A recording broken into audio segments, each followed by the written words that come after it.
ഇതിനും വലുത് വരാനുള്ളത് ഒരു മാറി ഈ ചെറിയ തോതിൽ ആയിക്കോട്ടെ. എന്തൊക്കെയാണ് നമ്മുടെ നിരത്തുകളിൽ നടക്കുന്നതെന്നാണ് മാധവൻ നമ്പീശന് ഉണ്ടായ അനുഭവം കാണുമ്പോൾ നമുക്ക് തോന്നുക. തലനാരികൾക്കുള്ള രക്ഷപ്പെടലാണ്. കക്കോടിക്ക് പോകാൻ വേണ്ടി ആ പാലത്തും കൂടെ പോവുകയായിരുന്നു. എന്നപ്പോഴാണ് സംഭവിച്ചത്. കുട വെച്ച വണ്ടി വരുന്നുണ്ടീനോ, പിന്നെ ഇത് പറഞ്ഞ് എൻ്റെ അടുത്തേക്ക് വന്ന് അത് തട്ടിയിട്ടാണ് വീണത്.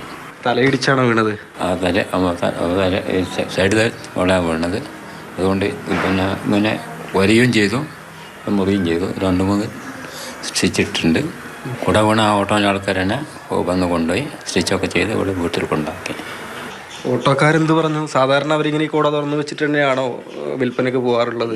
അവർ അബദ്ധം പറ്റിയെന്നാണ് പറഞ്ഞത്. അങ്ങനെ സാധനം പോകാനില്ല, അത് അങ്ങനെ അബദ്ധം പറ്റിയതാണെന്ന് പറഞ്ഞു. അച്ഛനെ ആ അപകടം സംഭവിച്ച വീഡിയോ ഒക്കെ കണ്ട് ആൾക്കാരൊക്കെ വിളിച്ചിട്ടുണ്ടാവും അല്ലേ?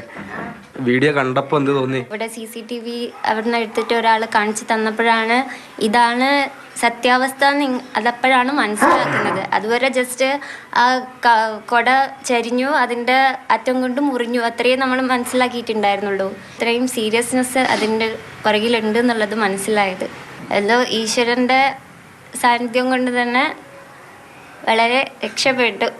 തീരെ അശ്രദ്ധ കൊണ്ടാണ് പറ്റിയത്. അതിനല്ലേ തുറന്നു വെച്ചിട്ടൊന്നും പോകാൻ പാടില്ല. തുറന്ന് അയൽവറിന്ന് കെട്ടിയിട്ടിരുന്നു, ഒരു പോകാൻ ചാൻസ് ഇല്ല എന്നൊക്കെ ആ കെട്ടെങ്ങനെയും കഴിഞ്ഞു പോയതാണ്. തലേദിവസം ഞങ്ങൾ പറഞ്ഞതെന്ന് വെച്ചാൽ കുട വീണിട്ട് പറ്റിയെന്നാണ്. പക്ഷേ ഇത് കണ്ടപ്പോഴാണ് ഞങ്ങൾക്ക് സംഗതി മനസ്സിലായത്. അതോടൊപ്പം ഈ പരിക്കൊക്കെ പെട്ടെന്ന് ഭേദമാകട്ടെ, നമുക്ക് വീണ്ടും ഒരിക്കലും കാണാം. ഓക്കെ. ഒരു കാര്യം കൂടി ചോദിച്ചില്ല, ഇതിന് ശേഷം ഇപ്പോൾ റോട്ടിലേക്ക് പോകാൻ പേടിയുണ്ടോ? അയ്യോ, ഒന്നുമില്ല.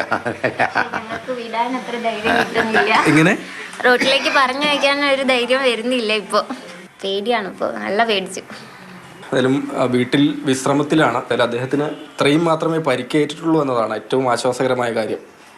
വിനോദ് മൊറാളിയോടൊപ്പം രാഹുൽ KV, മാതൃഭൂമി ന്യൂസ്, കോഴിക്കോട്.